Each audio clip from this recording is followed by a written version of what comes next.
నమస్తే అన్న, అందరికీ నమస్కారం. కువైట్ మరియు గల్ఫ్ దేశాల్లో మళ్ళీ ఆందోళన మొదలైందనమాట. ఎందుకంటే ఇప్పుడే శాంతి ఒప్పందం కుదిరి ఇప్పుడిప్పుడే పరిస్థితులు చక్కబడుతూ ఉన్నాయి. కువైట్ కావచ్చు, బెహ్రెన్ కావచ్చు, ఖతార్ కావచ్చు, సౌదీ కావచ్చు, యుఏఈ కావచ్చు, ఒమన్ కావచ్చు, బెహ్రెన్ దేశాలు ఏవైతే ఉన్నాయో ఇప్పుడిప్పుడే సాధారణ జీవితానికి వస్తూ ఉన్నాయన్నమాట. ఈ నేపథ్యంలో ఇరాన్ మనం చూసుకుంటే కానీ హార్ముజ్ జలసంధి గుండా వెళ్ళే ప్రతి ఒక్క నౌక మా దగ్గర అనుమతి తీసుకోవాలి. అలాగే మేము రాబోయే రోజుల్లో టోల్ విధిస్తాము. అలాగే ఒక్కొక్క నౌకకు $2 మిలియన్ వసూలు చేస్తామని చెప్పేసి తెలపడం జరిగిందనమాట. దీంతో అమెరికాతో కుదుర్చుకున్న ఒప్పందంలో సంతకం చేసినట్లు అమెరికా తెలుపుతూ ఉంటే అలాంటిదేమీ లేదు.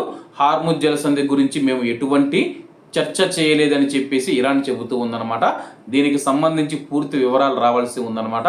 ప్రస్తుతం కువైట్ మరియు గల్ఫ్ దేశాలు అయితే కానీ ఈ యొక్క చమురు ఉత్పత్తిని చేసేసి విదేశాలకు ఎగుమతి చేసి తన యొక్క వ్యాపారాలను అయితే కువైట్ మరియు గల్ఫ్ దేశాలు అయితే ప్రారంభించాయి. మళ్ళీ ఈ దాడులు జరగడం వల్ల అలాగే నౌకలను హార్ముజ్ జలసంధి వద్ద ఇరాన్ దిగ్బంధించడం వల్ల మళ్ళీ వ్యాపారాలు ఆగిపోయి ఆర్థిక వ్యవస్థలకు తీవ్ర ఇబ్బంది కలుగుతూ ఉందని చెప్పేసి, అలాగే జీవితాంతం ఈ పరిస్థితులు ఇలాగే కొనసాగితే కానీ ఇరాన్ దగ్గర ప్రతిసారి పర్మిషన్ తీసుకొని వెళ్లాల్సి ఉంటుందని చెప్పేసి కువైట్ మరియు గల్ఫ్ దేశాలు చర్చించుకుంటూ ఉన్నాయి. అలాగే దీనికి సంబంధించి శాశ్వత పరిష్కారం మాకు తెలిపే విధంగా అమెరికానైతే కోరుతూ ఉన్నాయన్నమాట.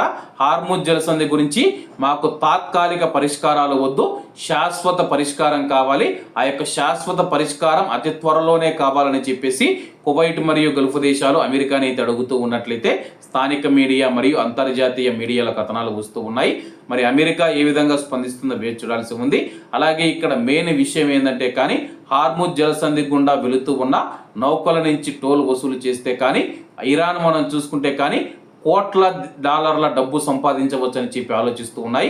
ఒమన్తో కలిసి మేము టోల్ వసూలు చేస్తామని చెబుతూ ఉంటే ఒమన్ మాత్రం దీన్ని ఖండిస్తూ ఉంది. మరి ఏం జరుగుతుందో వేచి చూడాల్సి ఉంది. కాబట్టి అందరూ బాగుండాలి, అందులో మనం ఉండాలి. అందరికీ నమస్తే అన్న, జై హింద్.